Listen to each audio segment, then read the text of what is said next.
Hi everyone, welcome to the Disability and Identity webinar today. This is the fourth webinar in the WWDA Lead webinar series. This webinar is brought to you by the youth branch of the WWDA group called WWDA Youth. This webinar will feature 4 speakers with different intersecting identities speaking about their experiences of being disabled and identifying or not as a member of the disability community. The discussion will cover a number of topics, including the experiences of being women, feminine identifying or non-binary people with disability, LGBTIQ+, and or culturally and linguistically diverse experiences of having a disability. So, firstly, I'd like to introduce myself. My name is Aki Ngo and my pronouns are they, them, and I'm very delighted to be your host for today's webinar. I'd like to acknowledge and pay my respects to traditional custodians of the land on which I'm virtually streaming to you all today. I am in Naarm, Wurundjeri country of the Kulin Nations, also known as Melbourne, Victoria. Before I start on a little bit of information about me, I'd like to give you a visual description of what I look like and my environment for any blind or low vision folks. I am Asian. I have long, wavy, faded, dyed blonde, purple and pink hair and black roots from lockdown, meaning I haven't been to the hairdresser in a while. I'm wearing aviator-style glasses, a nose ring piercing, white t-shirt that says, "You are doing amazing, sweetie," a blue and white neck scarf, black pom-pom earrings, and I'm sitting in my manual wheelchair and my background is blurred. Just a bit of information about me, which you may already know if you've joined any of the previous webinars. I'm a passionate disability and gender equity advocate with over 10 years of experience working throughout Australia and overseas in public health, policy and capacity building. I'm a first-generation Aussie from a refugee background with a lifetime of personal lived experience as a chronically ill and disabled queer non-binary person of colour. I live with chronic pain, spinal injury, functional neurological disorder and a systemic genetic disorder called Ehlers-Danlos syndrome. I'm on the board of Disabilities Justice Australia and a director and company director. Presently, I work at Disabilities Sport and Recreation, managing a wonderful team of 5 to help support and revitalise the disability sport and rec sector in a COVID normal world with the aim of helping as many Victorians with disability to participate in sport or active recreation in a meaningful and safe and supported way. I serve on many advisory panels and committees in the health, disability, gender and LGBTIQ space, including the wonderful WWDA Lead Project Steering Committee. But enough about me. I'll go through some housekeeping and get into this fabulous webinar today. So first off with housekeeping, for everyone to ensure that you are accessing this webinar however it suits you, the top right-hand corner of the screen, you'll see an X symbol with a circle in the middle of it. That will allow you to enlarge and minimize the full screen. The view will highlight the speaker and the Auslan interpreter. For closed captions, we have a separate screen on the bottom left-hand corner. You can click on this screen to make closed captions your main viewing window. And if you want to access these closed captions in a separate screen altogether, you can click on the icon with an arrow in it located on the top right-hand side of your screen. This will pop out the window. On all of the screens, on the right-hand side, you'll also find a box with 2 back and forth arrows, which will allow you to move between different screens. If you click on the star icon of the screen, this should take you back to the all screen view. We encourage you to have a bit of a play to see which of these functions works best for you. Okay, so before we get stuck in today's exciting webinar, I would like to acknowledge and welcome Auntie Yvonne Weldon, who I'm honoured to welcome and hand over to. Auntie Yvonne Weldon is a Wiradjuri woman from the Metropolitan Aboriginal Land Council and Gadigal land to do our Welcome to Country today. Welcome, Yvonne. Thank you. Hello, everyone. As was said, my name is Yvonne Weldon. I am a Wiradjuri woman from Cowra here in New South Wales. My ancestors and I have a continual connection to the land and the waters of the Clare, which later became known as the Lachlan, and of the Murrumbidgee Rivers. I am a representative of the Metropolitan Local Aboriginal Land Council, who are the cultural authority under the Aboriginal Land Rights Act for the land that I am on. I would like to pay my respects to all elders past and present, to all First Nations and to you and the many Aboriginal nations' ancestral lands you're on and representing virtually today. The boundaries of our traditional owners are embedded into the Earth's natural landscapes. The boundaries of the Ora are the Hawkes River in the north, the Nepean in the west, and the Georges River in the south. My people, the Aboriginal people, have been a part of this land for more than 60,000 years. We are the oldest living culture of the world. And wherever you travel on this beautiful country of ours, understand you're entering the lands of nations, tribes and clans. And this existed before all written words and all history, and it continues here today. On behalf of the Metropolitan Local Aboriginal Land Council, the elders and the members, I welcome everyone to the land of the Gadigal. I acknowledge the Gadigal people whose spirits and ancestors will always remain with these lands, our Mother Earth. Aboriginal people are inclusive from all from across these lands and across the globe. So whether you come here via foot, air or water, our people include everyone. We don't turn away. We honour all living things. And this is who we are and will continue to be. We all are the fabric of this land, woven together with our rich cultural differences. All of us must work together to building a cohesive, inclusive and a harmonious society that enriches the lives of all of us. We all play an important part of accepting and celebrating all our differences, and we need to do this every day, bringing us all together. We can make positive changes for this country now and into the future. And we need to reflect upon the footsteps we're leaving to know where we're heading, shaping our society, our country we can be proud of.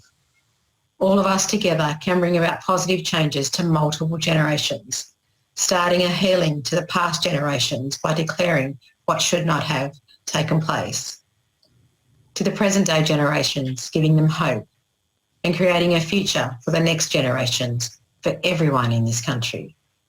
We are in this together and we must achieve positive change each and every day. No matter what walks of life we all come from, we all need to support each other and think about what difference you can make today that will become the milestones of the future, all our futures.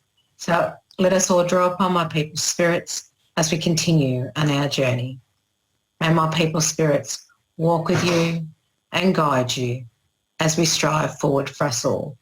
Again, on behalf of the Metropolitan Local Aboriginal Land Council, welcome to Gadigal land. This always was, always will be Aboriginal land. Thank you and have a wonderful day.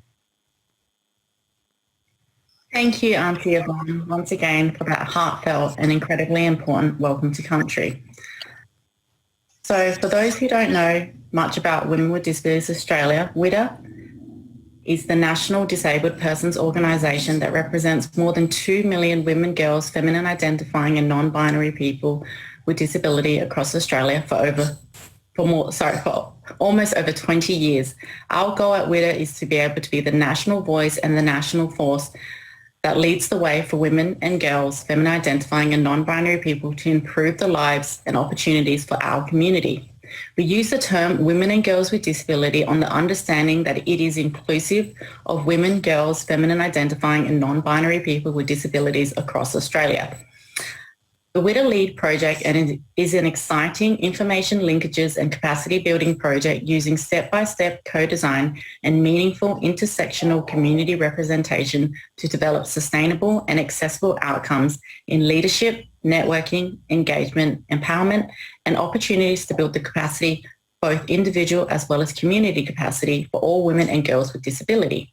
We are very thrilled to be able to deliver a huge range of activities and initiatives to build the capacity and leaderships of our community over the next 2 years using a wide variety of leadership, peer networking and mentoring opportunities, including scholarships, online programs and activities. We would like to sincerely thank the Department of Social Services for funding for the WWDA LEAD project through the ILC program. Today's webinar is a part of a series of webinars we have been delivering and will be delivering throughout this year. As mentioned, you will be provided with a link to access previous webinars as well as this one when it becomes available later in the day, today or tomorrow. Towards the end of this webinar, I'll also highlight some current key activities and potential opportunities of how you can get involved in WWDA LEAD. Okay, so an introduction of today's wonderful speakers and the guest lineup we have. So we have Ash Hem, pronouns they, them, Lily Hodgins, pronouns she, her, Margot Von Collin, pronouns she, her, and Carly Finlay, OAM, pronouns she, her. So firstly, I would love to welcome Ash. Ash is a 22, neurodivergent, disabled, queer, Asian, and passionate advocate for centering the lives of lived experience. They work to ensure space is made for people who are often dismissed because of their backgrounds and identities by sharing their lived experiences, amplifying the lived experience of others and supporting others to share their experiences. Welcome, Ash. Thanks, Aki. I'm Ash speaking. I'd like to start by just acknowledging that I'm coming from the lands of the Wurundjeri people. I pay my respects to elders past, present and emerging, and all Aboriginal and Torres Strait Islander people here today. I also acknowledge that the impacts of colonisation are ongoing, but this always was and always will be Aboriginal land. And I also recognise that as a child of migrants to Australia, that I benefit from the colonisation, and therefore I must first listen to First Nations people and do the work that they require of me. I encourage you all to pay the rent and support the First Nations people around you and around Australia. Hi, I'm Ash. I use they, them pronouns and am a 22-year-old Asian person with lightish tan skin, long black hair that kind of fades into a sort of a brown purple colour towards the end and a side shave. I'm wearing a rainbow jumper with a yellow body, green collar, orange, red and pink left sleeve and green, purple and pink right sleeve. And I am sitting in a room with a mirrored closet behind me to the right and a wall of colourful art on my left. I'd also like to start with a general disclaimer and content warning. So I'll be talking about both external and internalized ableism, racism, xenophobia, homophobia and transphobia. I'll be using language that I personally use and recognise that this isn't the language everyone in the communities that I am a part of uses. I also recognise that communities and cultures are diverse in themselves, and I hold a lot of privilege despite my marginalised backgrounds and do not want to diminish those who have not been given the chance to have such privilege. I can only share my experiences as kind of me from my perspective. So today I specifically wanted to talk about my experience of reconciling my disability, cultural and queer identities and experiences that kind of come with them and how that affects how I experience the world as inclusive or exclusive. Also, I am definitely more than just queer, disabled and Asian, but time is a thing, so we're going to stick with those. So going back to when I was a kid, I think my first real reconciliation of my identity that I can recall is that mess of unlearning internalized racism, which is a big yikes. I remember so clearly dreaming most nights as a 5, 6, 7-year-old that if I magically woke up with blonde hair and blue eyes, all of my problems would go away. And that's horrifying to think about now, that I thought like being Asian was the reason that things didn't work out. And I regret how much I pushed my culture away because of I was so afraid of not fitting in. I was embarrassed by my food and my language, my family, my cultural events as a child, just because other kids never got the chance to appreciate the things that weren't colonized Aussie culture. So yeah, I had to do a lot of internal work there, and I think I'm in a place now where I'm finally coming back to my culture and actually feeling like I can embrace it and relearn it. Which firstly sucks because I shouldn't have to relearn it, but I am glad I'm finally in a place where I'm not rejecting it, which is a low bar. I recognise that, and it's very unfortunate. And then I also went through a journey of embracing my queerness, of working through all the comp het and comp cis things I was taught. Puberty really made that one a hard one, but I kind of slowly untangled what it was for me to be me as a queer person and in all the ways that I am queer. And then I went on a journey of embracing my disabilities, of being comfy with being disabled and autistic and all of it, and allowing myself to find pride in it. To be real honest, this still feels like a new journey to me because whilst I've been advocating for my needs for a really long time, I was so caught up in just trying to make the world accessible to me that I really didn't get the chance to internally kind of embrace and reflect on that until now, where I've finally kind of got some stuff in place that gives me that space to navigate how I feel in my disability and have pride with it. So I went on all these journeys and definitely still going on all these journeys and probably 1,000 more. But there was so much in each of them that I kind of had to split them off. And now I'm like, well, wouldn't it be cool to have them all like gel together and fuse together and be nice and, in a little compact package together? It would be, but I'm finding out that it's really dang hard to actually do that. As an example, I've been trying to work out how to kind of reconcile this desire and want to be super openly proud and loud about being queer and disabled, because that feels really right to me. But I have no idea how to fit that into my sense of culture and connection to my family, who are the real only connection I have to my culture. And this is because my family, especially the side that are refugees, are just trying to survive in an Anglo-colonial system that is racist and xenophobic. They've worked so hard to fit in and force a space here for us to do well, and doing that has included fitting their values into the ones here. And unfortunately, those values tend to be pretty ableist, homophobic, and transphobic. This isn't me blaming their culture, nor claiming everyone in my family is any of those things or excusing those that are.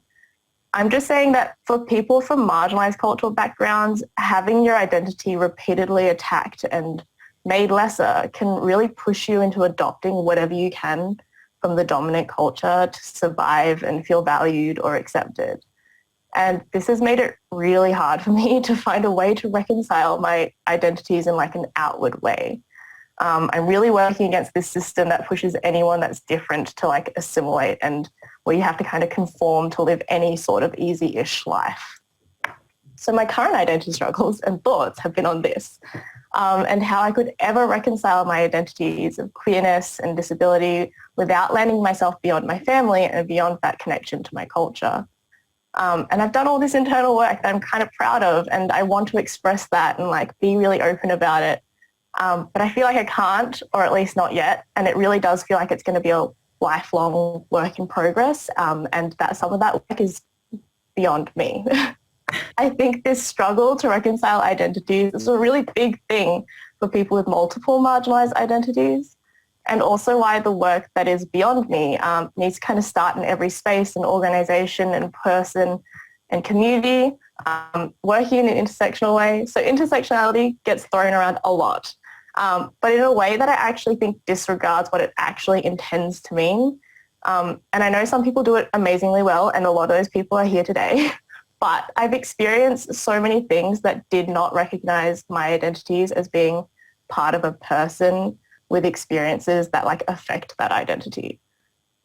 So being diversity inclusive is not being intersectional. Diversity recognises that people are varied and that people are many. Intersectionality recognises that the specific situation of a person and the way their identities and experiences connect and overlap and merge and shape and all of that, and kind of like how that affects how they are made to navigate the world and how the world navigates them.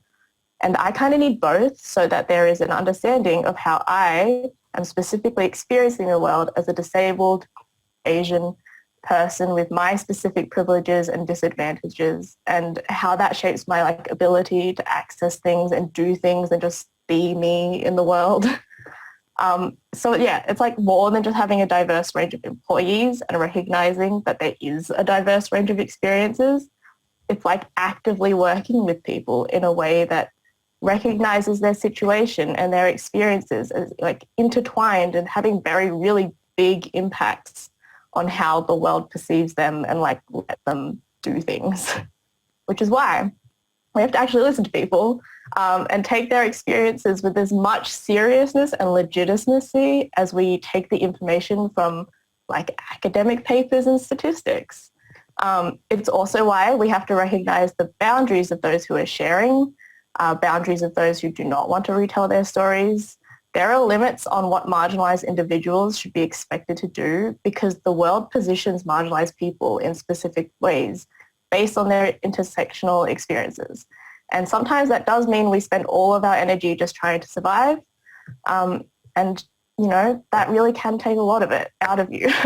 So I'm trying to reconcile all these bits of me, and I just want people and spaces and organizations and the world and everything to start realizing that I'm not like one thing, and that all my bits aren't like sitting on their own somewhere in my being. I'm not like queer over there and Asian over there and like a young person over here and disabled over there. I'm like always all of those things, and I need everyone to like start thinking about that and start getting that. So yeah, that's me. Thank you for letting me share my thoughts with you, and hopefully there was something there. Yeah. Thank you so much, Ash, for sharing your story and experiences.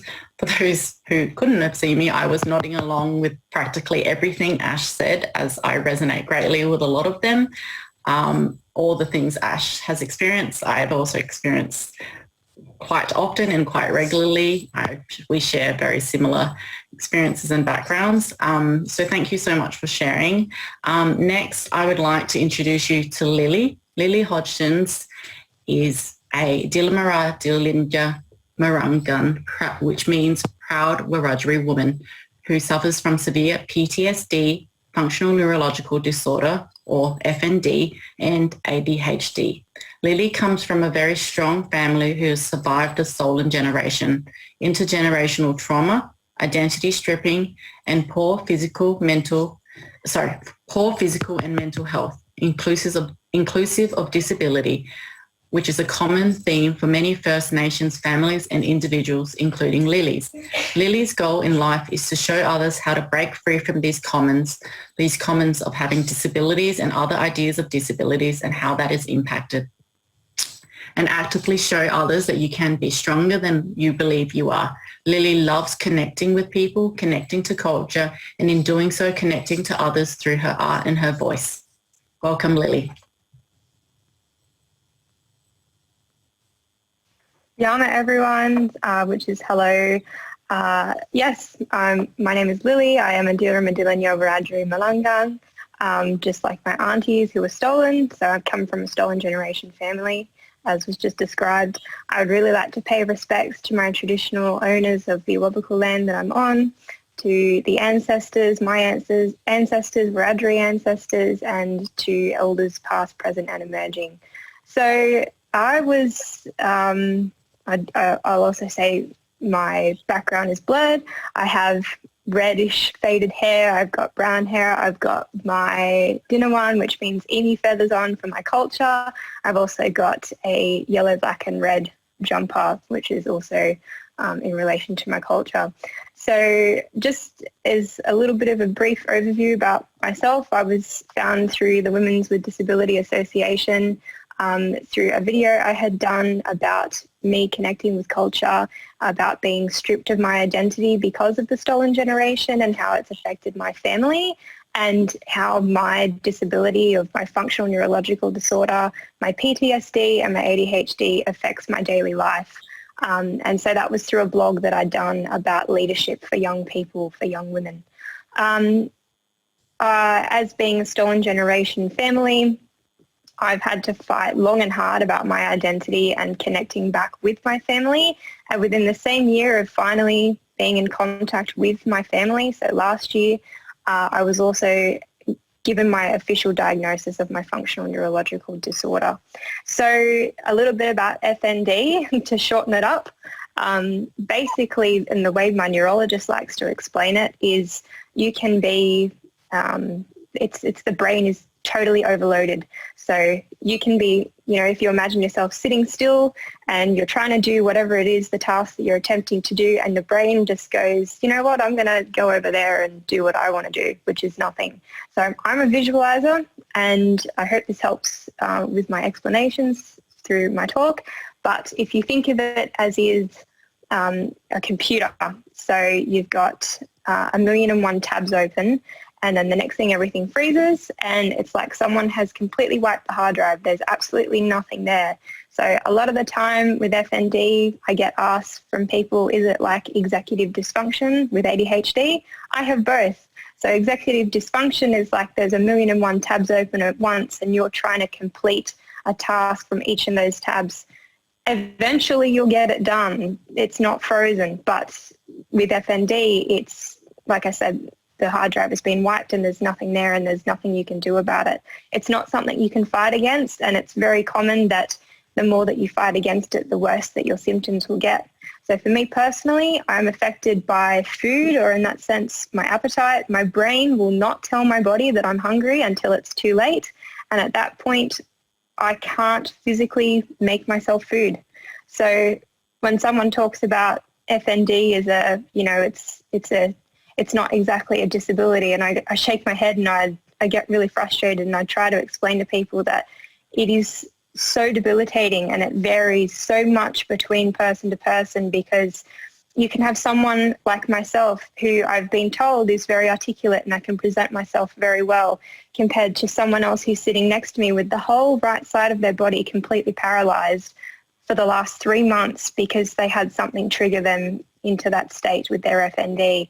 So FND is a hugely under-researched condition, and to help explain that or to look into it further, again, we've only got a certain amount of time. Please head to neurosymptoms.org. That website explains FND so perfectly as far as all the symptoms and everything that can possibly go on with the condition. It is seriously debilitating and it seriously needs more research put into it. So that's how it affects me in a snapshot. It affects all areas of my life. I can forget what I'm talking about as I'm talking about it, which I really hope doesn't happen today. So if you see me glance down, I'm just having a quick look at some of the things that I wanted to tell you guys about. The other thing is neurological pain. So if I'm doing something that I love, and that's something that my neurologist explained to me well, was if you can find something that your brain clicks with. As you guys know, mine is connecting with culture and sharing culture, connecting through my art. It's like everything flows through the head. It's not like a huge wall comes up. So the more that you can do something that you enjoy, the better it is for that stress to come off the brain, the less symptoms that you have. So it's about living with as minimal stress as possible, which is so hard to do, especially in 2021. Everyone's dealing with so much stress at the moment. So dealing with physical and neurological pain, being unable to speak, my speech will be slurred, reverting back to that food idea. If I can't make myself food, I'll stop being able to speak. I won't be able to move properly and I'll be in serious physical pain. So you can have me 1 minute being able to talk to you guys, the next minute, in an hour's time, I might not be able to move from the same spot in the kitchen for half an hour. So that is how crazy the condition can kind of be. So one of the things that I wanted to touch on is how frustrating it is to live with an invisible disability. So like I said, I was only got the official diagnosis last year in December, but there was a point that I wanted to make about, I was in high school, so we're talking about 6 or 7 years ago. It was start of year 11, and I was struggling very badly in my schooling because nothing was lining up properly. It's not that I didn't want to do it, it's just that it wasn't connecting up. And my principal actually pulled me into the office and said, we're removing you from the ATAR section of your HSC because it will affect our ranks and you're not smart enough to do it. And I just would like to mention that it's about the environment that you're in, and you need to be in a space where you are supported by people who understand your conditions and understand that your brain doesn't work like everybody else's. Because I left school and I went to uni and I did Open Foundations, where I submitted a paper for social inquiry or sociology, and I actually topped the sociology degree in my Aboriginal essay that I submitted there and got 86 out of the entire university. So just as a note there, please don't give up. You've got something that ticks with your brain. Go with it, and just go with it until you can get people to listen to you and to understand you, because the school is not the be-all and end-all, and that's the one thing that I wanted to get across for young people especially. So outside of school, having an invisible illness and having people also understand your conditions say in a previous workplace that I've been in, having someone say to you, oh my God, like, where's your brain today, is so not something that's going to help you, support you in that environment. So if you are in an environment where you are not being supported in that way that your condition needs, please speak up, say something. It is 2021. People can't get away with talking down to people who have whatever condition it is that's going on. As far as my FND and the way FND gets talked about in relation to where it comes from, like I said, you can head to neurofunctions.org, neurosymptoms.org, but it is said that it is related to PTSD symptoms.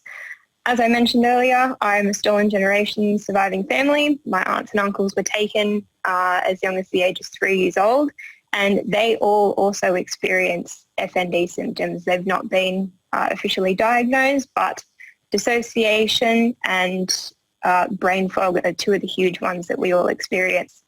And being able to connect to culture and connect through people is a huge way that we can kind of push through that, especially for myself. Culture is imperative to my condition and being able to deal with it. So I don't know how much more time that I've got, but that's basically about me and my condition, and how important it is to be able to find something that your brain connects with and being able to push through that and have people around you understand and be on your corner. So stay true with it and stay strong.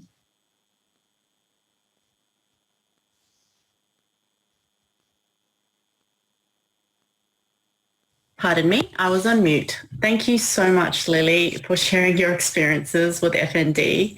As someone with FND as well, who was recently diagnosed at the end of last year, beginning of this year, I completely understand those challenges. It's a very under-researched, very limitedly understood condition, and you've explained it really, really well. So thank you for that. Definitely makes me feel quite valid. And so thank you for sharing your experiences. The next speaker we have is Margot. Margot is a political economy and history student at the University of Sydney, where she has been a disability office bearer since 2019. She is a current member of the Widow Youth Advisory Group and the WWDA's Pandemic Project, and has been involved in the Disabled and Neurodivergent Workers Alliance and the Disability Justice Network. Her analysis has been published in Militant Monthly and Honi Siot. Welcome, Margot. Thank you. So I'd like to first acknowledge that I am calling in from the land of the Gadigal people of the Eora Nation. This land was never ceded, it was never sold nor bartered. This always was and always will be Aboriginal land. So my name is Margot Von Collin. By way of a visual description, I am a 27-year-old white trans woman. I have very dark, inky blue hair. I'm wearing a thick grey jacket and a big set of black over-ear headphones. So, I, like all of today's speakers, am a disabled person. I suspect, though, that I come at it from a different angle, namely as a historian and as a political economist. This might seem a strange way to approach identity, something so intensely individual, so personal and shaped by lived experience. To me, however, both history and political economy are about lineage. We aim to understand where something has come from, and in so doing, understand how that something was created, what it is made up of, and ultimately how we can shape it, change it, or indeed overturn it, depending on the particular something we're looking at. And often what we end up finding completely revolutionizes the way we understand ourselves, our world, and future possibilities that up until our discovery were completely hidden to us. I think this is particularly true of disability, certainly for me. So for a start, archaeological and source evidence shows that any discrimination suffered by people with impairments where such mistreatment did exist almost always paled in comparison to that our community deals with today. Fossils dated as being 2.5 million years old and found in Kenya demonstrate well-organised social mechanisms of care that enabled otherwise profoundly disabled people to live well into old age within some of the earliest human societies. Across many nations throughout pre-colonial Australia, deep respect for the elderly was and is the norm. People with impairments were and are broadly well integrated within the societies they inhabited. At the site of Pompeii, buried by volcanic eruption in 79 AD, archaeologists have found the body of a wealthy young woman, heavily pregnant, who examinations revealed must have had cerebral palsy. Documents and records from across the Middle East, at least as recently as the 1200s AD, indicate that numerous Islamic societies treated people who had what we now understand as intellectual disabilities with a degree of respect and understanding that would put our modern world to shame. Even in Britain, up until the late feudal period, people with impairments were the beneficiaries of small local networks of communal care and support. Work was centred not around deadlines or time for efficiency, but instead the focus was on specific tasks. Things got done when they got done, and people rested when they needed rest. So what happened? This is where we need to start talking about the social model of disability, and this is where I want to start talking about identity for me. Often when we talk about the social model, the focus is placed on the idea that society disables us, that it comes about because of a lack of access, because of widespread ableism. What seems to be often forgotten is the purpose of the social model to begin with. Firstly, and perhaps most confrontingly, it holds that disability did not exist until the transition to capitalism. Now, this may seem like a wild statement, but recognise, for instance, that outside of those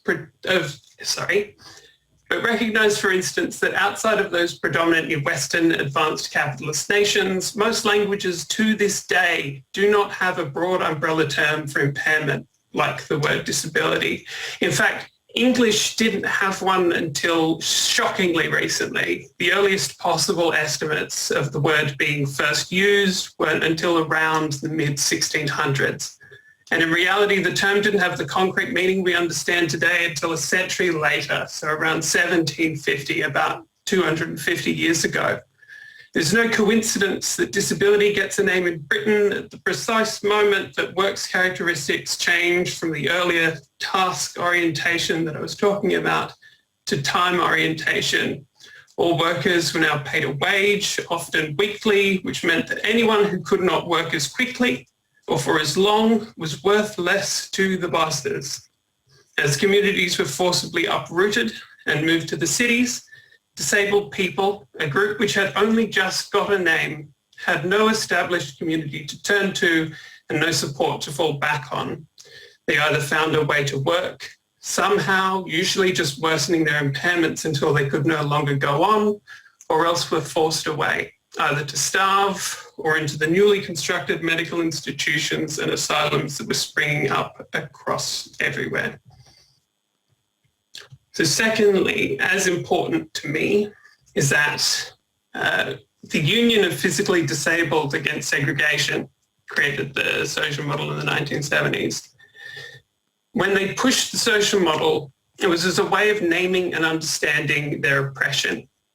In this sense, disability isn't something that we can see or touch or even identify outside of our relations, the world that we live within.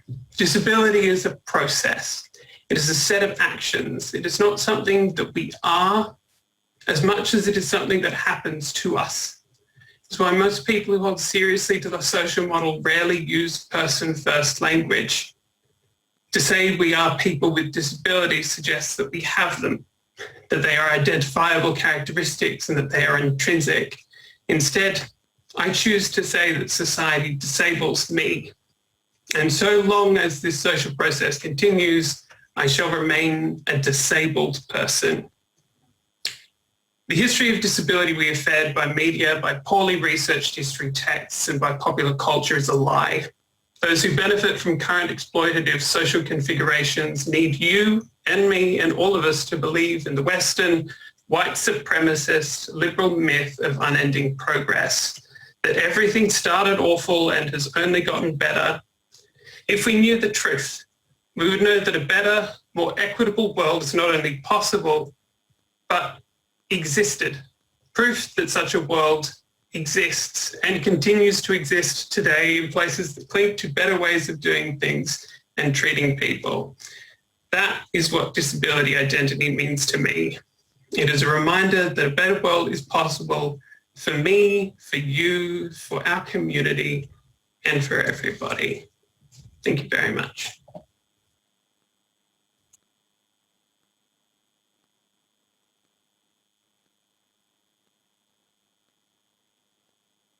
Once again on mute, apologies.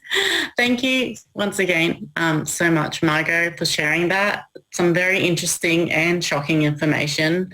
But what you want to see for the world is, I think, what all of us want to. So I completely resonate with that. And our next speaker is Carly Finlay, OAM, who is an award-winning writer, speaker, and appearance activist. Her first book, a memoir, Say Hello, was released in January 2019.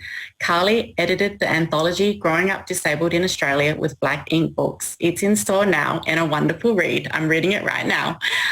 She writes on disability and appearance diversity issues for news outlets including ABC, The Age, and Sydney Morning Herald and SBS. In 2020, Carly received a Medal of Order of Australia, OAM, for her work as a disability activist and advocate. She was named one of Australia's most influential women in 2014 on the Australian Financial Review and Westpac 100 Women of Influence Awards. She has appeared on ABC's You Can't Ask That and Cyber Hate with Tara Moss and has been a regular on various ABC radio programs. She has spoken at Melbourne's Writers' Festivals, the University of Western England and Melbourne University, to name a few. She has organised a history-making Access to Fashion, a Melbourne Fashion Week event featuring disabled models. She has a Masters of Communication and a Bachelor of E-Commerce. Welcome, Carly. Hello, thank you. Thank you, everyone. Everyone's stories are so amazing. Thank you. I'm coming to you from the lands of the Wurundjeri people in Naarm, here on the Kulin Nation, and I too would like to pay my respects to Aboriginal elders past and present, and also that as a guest on the land, I want to acknowledge that Aboriginal people have been telling stories for over 60,000 years, and it's an utter privilege to be able to listen to those stories and learn from them. Thank you very much. So I am going to talk a bit about my journey to disability identity. I have some dot points, so I'll just flick between the screens. I was born with a skin condition called ichthyosis. It means scaly red skin. It is not very well known at all. There are lots of different types of ichthyosis and lots of different types of severity. My type is called Netherton syndrome, and I edge towards the more severe, or on the quite severe end of the ichthyosis spectrum. For some people with ichthyosis, they can easily pass as not having it. It might be limited to a body part, or can be easily hidden, or it doesn't affect their appearance as much or their facial features as much. For me, it makes me have scaly red skin. I need to use liquid paraffin, soft white paraffin for moisture every day, twice a day, all over my body. It also results in a lot of pain and a lot of itchiness, mostly pain, and it can result in infections, which is quite difficult. Unfortunately, I haven't had one for a while, but when I do, I have to go to hospital and be bandaged like a mummy. So aside from that, the hardest thing for me is the social aspects of living with this condition. As I said, it's not very well known, and so people assume that I'm either sunburnt or burnt myself, like in a fire or with water.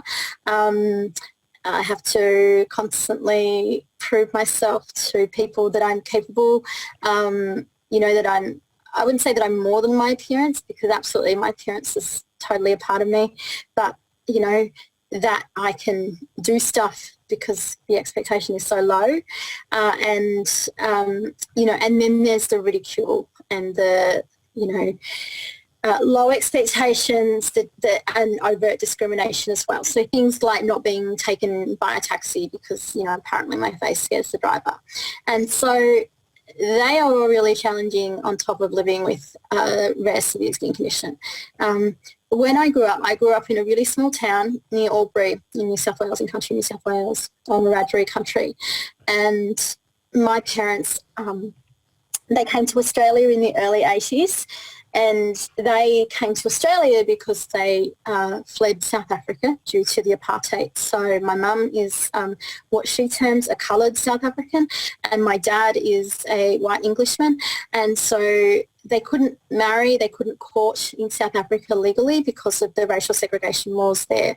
And so they moved to Australia in 1981, and they knew no one. So I think that maybe they knew one person, and it was their condition, the condition that they could stay, or certainly that my mum could stay, was that she had to get married to my dad within a month. So they got married, they had people at their wedding that they didn't really even know, and later that year I was born. So I am actually not a youth, even though I look very young, thanks genes. I am not a young person, I'm almost 40. And they, I'm sorry, I forgot to do an image description, but I think I kind of described myself through talking about my skin conditions. So, yes, for those of you, I've got a red face, short dark curly hair, and I'm wearing a pink dress with a green jumper underneath, and also a Hello Kitty brooch that is a cat in a cat costume with an orange bow. I'm sorry for that oversight. So my parents had very little support when they came to Australia, and they didn't know anyone. I was born, they moved from Sydney to Albury just before I was born, so they really knew no one. And, the doctors diagnosed me straight away, but also I was thinking about this the other day. I wondered whether racism played a part in this. When I didn't get better after a week, the dermatologist at the time told my mum that she wasn't looking after me properly. And so, there is no cure for ichthyosis. And I wondered whether that was, some kind of unconscious racism there, or conscious racism, who knows. Anyway, they did an amazing job in instilling a lot of confidence in me, despite the whole medical system telling me that I needed to be fixed, that I have to be a specimen for, medical textbooks, etc., and all the hospitalisation. My parents gave me a really good sense of self. But I never identified as disabled when I grew up. And I didn't identify because I didn't see anyone like me. Before I grew up, before the internet, I'm one of those people that have had like half my life with the internet, half the life not, or more than half my life with the internet. And it was only when the internet came that I met other people with ichthyosis, but I still didn't see myself as disabled, because I'd only see people who were Paralympians or who were, so-called rorting the system on a current affair. No, that's not true, awful gutter journalism. And so I never knew that I could ask for things that I needed, because I never knew that I was disabled, like I never had the words. And I really enjoy what Margot said about the language around disability, because, it has such negative connotations to some people, but when you have the language for disability, you can ask what you need. And because I didn't really identify, I still had to do the things that I couldn't do because I sort of didn't have a way of convincing. So, for example, it's very hot near Albury, and I would not be able to go swimming at swimming carnivals or not be able to do outdoor sport, but I still have to sit and watch in the heat, in the 40-degree heat in the summer. So that kind of thing. I wish I had the language there. It wasn't until I was in my mid to late 20s that I talked to my doctor at the hospital, at the Royal Melbourne Hospital, and I said, I really want to do some work around young people and body image and confidence and stuff. And he put me in touch with a program called the Chronic Illness Peer Support Program. And it was so amazing because I got to learn about the impairments. I didn't even know what the social model was then, but I got to learn that even though we had different impairments, we had a lot of similar experiences. So lots of doctors, lots of time off school, lots of time, trying to find a diagnosis or a treatment, lots of mistreatment by other people due to ableism. And so from then I sort of realised, I've got a chronic illness too. I've had this all my life. It hasn't got a cure. I'm just kind of like these people. And then I started writing. I was at university at the time doing a Master of Communication, and I knew I had to do some like public sort of writing, and I started writing more about disability and my experience, and then that led to a writing career. I feel like when I found my identity, I found community, and I found like this whole sense of self-acceptance, which has been amazing. And also, just a whole heap more of opportunity that I had beforehand. I had some notes around some things that I really wanted to impart around connection.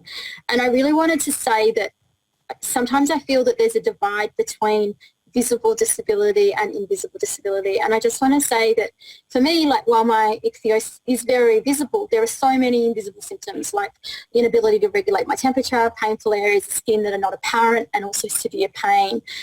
So I can definitely empathise with the invisible parts, but also I don't feel like we should have this competition. Like there's no wins in having it worse. We've got so many commonalities as disabled people. And so we really have to think about coming together rather than people, like lots of people will tell me, but it's okay for you because people can see your disability. I'm like, yeah, but that also comes with real difficulties. That comes with direct discrimination, which I absolutely understand that invisibly disabled people experience discrimination through disbelief as well. But I think we really need to work together and think, there isn't a divide between us, we're collectively stronger together.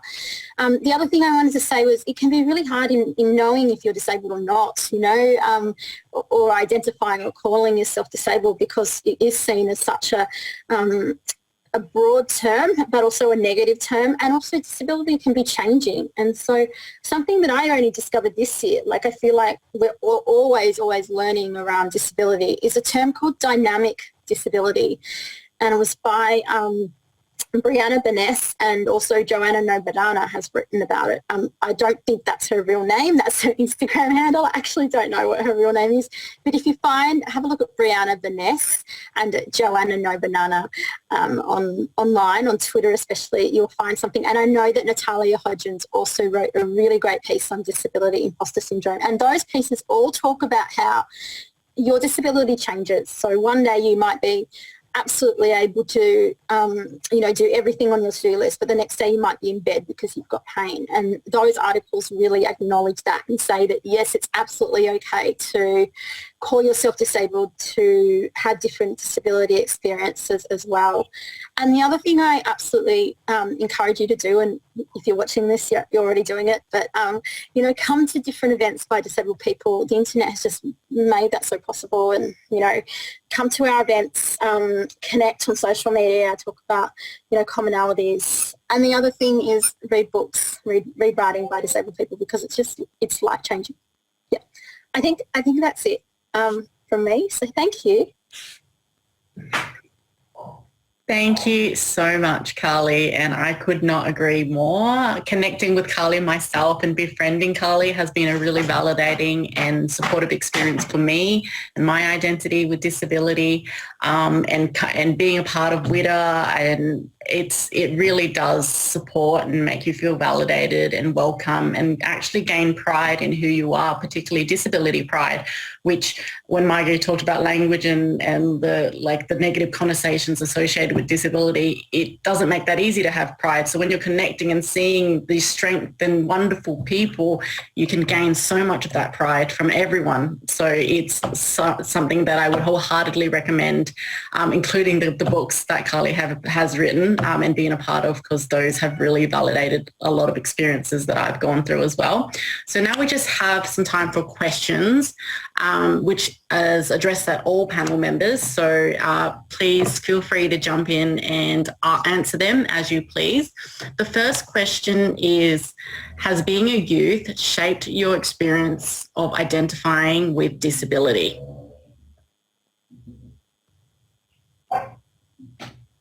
Does anyone want to go first? Someone else can answer this. I'm too old.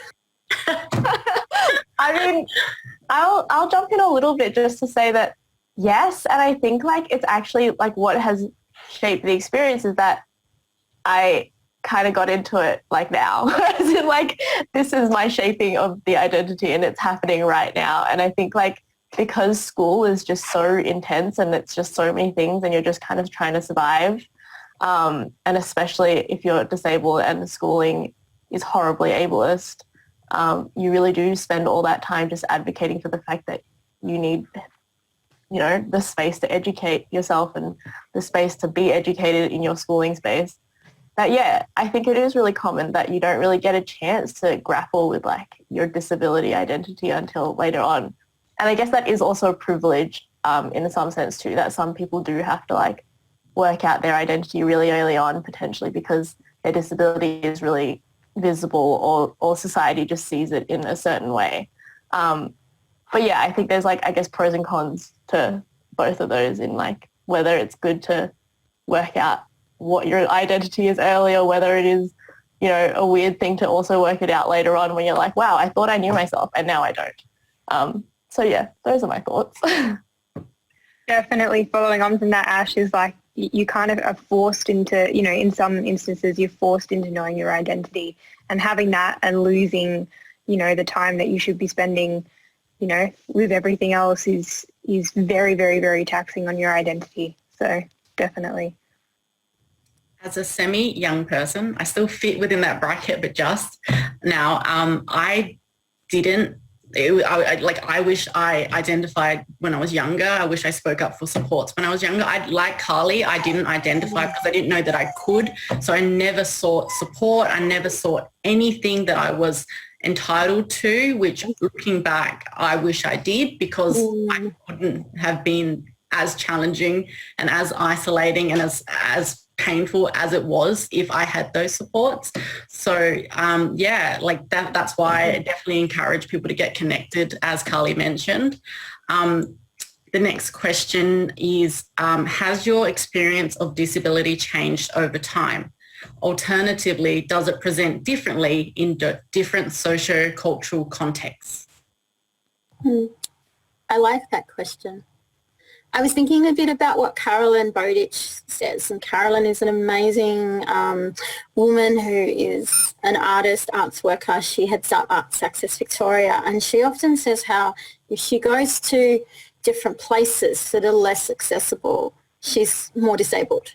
And so I was thinking about that, how it plans out for me. I feel very, very fortunate that we're in Australia with access to free healthcare and, a relatively, well, I wouldn't say non-discriminatory system, but I know that if I lived somewhere else looking like this, knowing what other people with ichthyosis face in other countries, it's very, very difficult. And a friend of mine was saying to me, who's in America, that she's had 5 months without her ointments because she couldn't afford it, like couldn't get it on their healthcare. I thought, wow, so that in effect makes you, I think, more or less disabled by what access to supports you have. So, living in Australia, I've got everything I need to live a functional life. But then sometimes, like I've been traveling and I absolutely acknowledge my privilege. But when I've traveled to, say, Bali, it's been very hard for me because of the heat, because of the weather, but also I have to prepare by taking all of my ointments over and having all these supports in place to make sure that I'm going to be okay. And then even if you can't drink the water, what's that doing to your skin? So when I ended up in Bali very, very unwell with my skin. And so I was more disabled in that situation than I might be here. So, yeah. I think too, it's important to think about the word, like with what I was saying about how disability is kind of defined around people, like for different people, particularly like around axes of, race, like I know them talk about intersectionality a lot. If you look at the history of immigration law, for instance, that's a really, really big one in the way that you see how disability is defined completely differently for different groups of people. And so if you were trying to get into America and you were disabled, you might be able to get in as a white person, but if you weren't white, there was no chance at all. And the reason was that because they, if you were, deemed white, they were like, okay, well, we can get you a respectable job working at a desk, but like that was never on the cards if you weren't white. They were like, well, if you can't do hard physical labor, then we don't want you. So it was literally, how disability was defined. Yeah, along the lines of that question, just as far as being accepted in, say with the mob for myself with my FND or the way my brain works, anytime I have a conversation with how things are going with the mob or community, it's totally accepted. It's just like a normal conversation. It's not clinical. It's not condescending. It's not questioning in a way that has to delve so much into, how the intricacies of everything works. It's just, we talk about it from a perspective of, well, we just look after you, compared to if I was to talk to someone outside of the mob, it's, well, how many questions can I throw at you before you're so stuck in the condition in itself that, it's totally clinical and it's not really empathetic. So it's really interesting from that point to talk about it from talking in a cultural kind of setting of just being around the mob to anybody else. And I think with what Carly was saying, recognizing the privilege of travel, I'm beholden to how much medication I can take with me because of authority scripts and those sorts of things. Being a wheelchair user, that changes a lot of things. I'm sure quite a lot of people have seen damage to wheelchairs that have been on airlines and how often that happens. And I think it's 125 wheelchairs are damaged a day, things like that. Like that obviously worsens your access to society and makes things much more difficult. We have a few other questions. Many of you, sorry about my dog. Many of you have mentioned intersectionality. Some marginalised communities are insular to other marginalised communities. How do you bring together different parts of your identity while navigating these communities?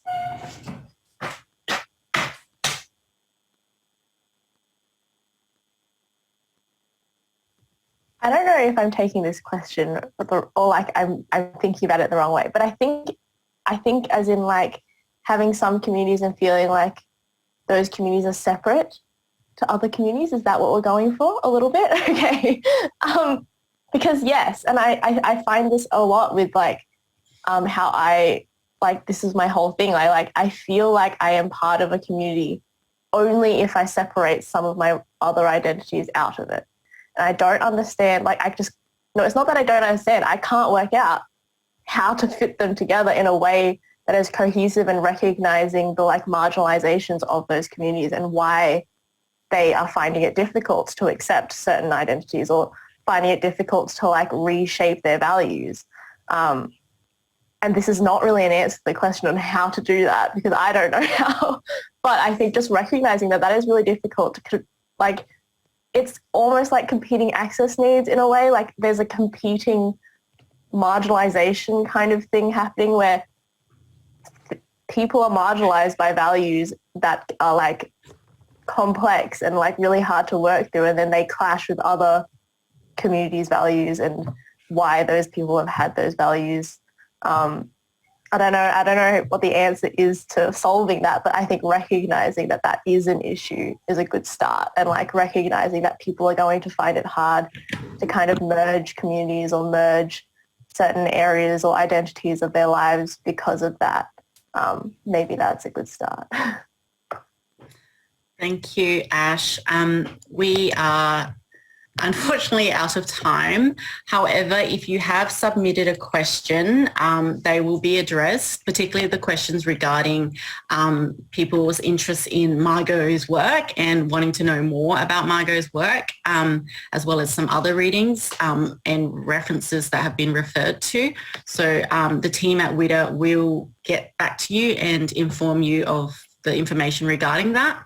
I just wanted to say thank you to everyone who's attended today's webinar, and thank you all to our amazing guest speakers for sharing all of your varied, diverse experiences, all of, you know, the challenges and challenges with identity and all of that, and what Ash has talked about and all the different separate parts, and what Carly's spoken about, Margot, and what Lily have spoken about. It's been really insightful. So yeah, really, really wonderful. So like I said, you can continue to submit more questions if you have them. The team at WWDA will address them, even if they weren't addressed on air today. We would like to again thank the Department of Social Services for the funding for the WWDA Lead project. We also value everyone's time and engagement with today's webinar. We would absolutely love to receive your feedback and really appreciate it. So if you could participate on the survey by clicking the information or the eye icon, you will also be sent an email with a link to a survey to provide you with today's recording, as well as your ability to provide feedback. So we would love for you to connect with WWDA and all the work that we are doing in the WWDA Lead project. You can do this by becoming a WWDA member and or joining our closed Facebook group. Plus follow us on all social media platforms at Women with Disabilities Australia or WWDA. Current activities include, upcoming activities include our peer networking event. It's a great way to interact with other WWDA members, and the next session is on Wednesday, the 27th of October at 1 to 2 p.m. Visit the WWDA website to register. And any more information about anything that was shared today, please visit WWDA, the WWDA website at www.wwda.org.au or get in touch with WWDA via socials. The next webinar we have planned is for the 19th of November, and the topic will be LGBTIQA+ people, women, girls, feminine identifying and non-binary people with disability. Keep an eye out for details, more to be announced. Thank you so much for today. Thank you to all our speakers, to all our guests. Thank you so, so much, and have a lovely evening. Thanks everyone. Bye-bye.